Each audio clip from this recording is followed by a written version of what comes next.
Ever stop to think about what's actually powering your phone, or your car, or, well, pretty much your entire world? For most of us, the answer is this incredible story, one that started hundreds of millions of years ago, deep, deep under our feet. So, how about this? Can you give me 5 minutes? I'm serious. In just 5 minutes, I promise I can make you an expert on the incredible and, yeah, incredibly complex world of fossil fuels. We're going to start with the basics, what these things even are. Then we'll break down the big three: coal, natural gas, and petroleum.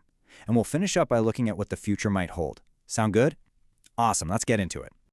All right, section one. So what are we actually talking about when we say fossil fuel? Honestly, the clue is right there in the name. So you can basically think of it as nature's ultimate slow cooker recipe. Seriously. The ingredients? Ancient living things. Plants and swamps, tiny little organisms in the ocean. And over millions of years, they die, they get buried without any oxygen, and then they just cook under all this incredible heat and pressure. And what you get at the end is this super high energy fuel, which comes in one of three forms: solid coal, liquid petroleum, or natural gas. But here's the part that just blows my mind: the time scale. We're talking 100 to 500 million years ago. This is not something you can just whip up in a lab.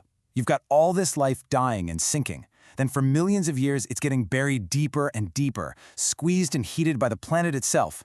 And only then does it turn into the fuel we use today. And that's the key, right? That's why we call them non-renewable. We're burning through millions of years of stored energy in the blink of an eye. Okay, let's jump into our first type, coal. And you can't talk about coal without talking about the Industrial Revolution. It literally powered the whole thing. But get this, it's not just history. Today, this combustible rock still generates something like 40% of all the electricity in the entire world. So how does a chunk of black rock actually light up your house?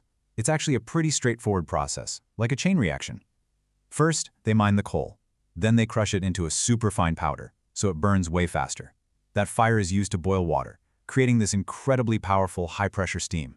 That steam then gets blasted at a giant fan, we call it a turbine, and makes it spin like crazy. The turbine is hooked up to a generator, and it's that spinning motion that creates the electrical current that eventually powers your stuff. So, like with a lot of things, it really comes down to a trade-off. On the plus side, coal is everywhere, and it's pretty cheap to get out of the ground. That's a huge deal. But the downsides are pretty major. It's the most CO2-intensive fossil fuel out there. Burning it also releases nasty stuff like sulfur dioxide, that's what causes acid rain, and nitrogen oxides, which create smog. And that's not even getting into the massive environmental and safety problems that come with the mining itself. Okay, moving on to our next one, the invisible energy source, natural gas. You hear it called a bridge fuel all the time, right? The idea is that it's a cleaner step away from coal. But is it really that simple? Let's find out. A huge reason we're even talking so much about natural gas is this one technology, hydraulic fracturing. You've probably heard it called fracking. And what it is basically is they drill way, way down into the earth, and then they blast a high-pressure mix of water, sand, and chemicals to literally fracture the rock. That cracks it open and lets all the trapped gas escape to the surface. And this is where the dilemma really hits you. When you burn natural gas, it releases about half the CO2 as coal does for the same amount of electricity. That sounds amazing, right? A huge plus. But the main ingredient in natural gas is methane. And if methane leaks directly into the atmosphere without being burned, it's a way, way more potent greenhouse gas than CO2. So you add in the risks from fracking, like water contamination, and the fact that these leaks are invisible and super explosive, and suddenly that cleaner fuel label starts to look a whole lot more complicated. All right, time for our third and final fossil fuel. And this is the one that really, truly moves our modern world. I'm talking about petroleum. You might know it as crude oil, or its nickname, liquid black gold. What's really wild about petroleum is just how everywhere it is. We all think about fuel, right? The process starts by drilling for crude oil, but once they get that oil to a refinery, it becomes so much more than just gasoline, diesel, and jet fuel. We're talking about the asphalt on our roads, the plastics in our phones, our computers, our everything, even the fertilizers that help grow our food. It's woven into the very fabric of our lives. So why oil? Well, its biggest advantage is simple. It's a liquid. That makes it super energy dense and really easy to move around and store, which is just perfect for things like cars, trucks, and planes. But the flip side is rough. We've all seen the heartbreaking images of oil spills and the damage they cause. And here's the other big thing. Oil isn't found everywhere. And for the last 100 years, the global struggle to control who has it has been a massive source of tension and conflict. And all of this, it leads us to our final and maybe most important section. We've literally built our entire modern civilization on these ancient buried fuels. So what happens next? I mean, are we actually running out? Well, there's this really famous idea called peak oil. The theory goes that for any oil field, or for the whole world, production will eventually hit a maximum point, a peak, and after that, it's a downhill slide forever. Now, it's true that new technologies have kept pushing that peak further and further out, but they can't change the fundamental fact.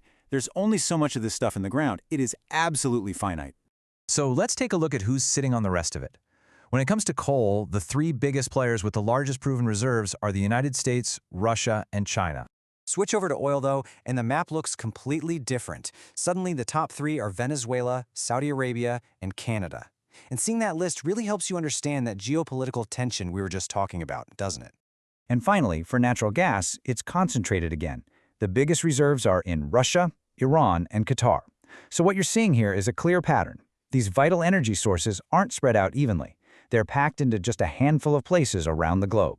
So here's the big takeaway from all of this. Our entire modern world runs on these powerful ancient fuels, but they are finite, and they're not spread out evenly. And that reality leaves us with what is probably the single biggest question for our generation and for the next one. What is going to power our future? Hey, thanks for giving me 5. If this helped you get a better handle on fossil fuels, do me a favor and hit that like button, subscribe, and definitely drop a comment below with your thoughts on that final question.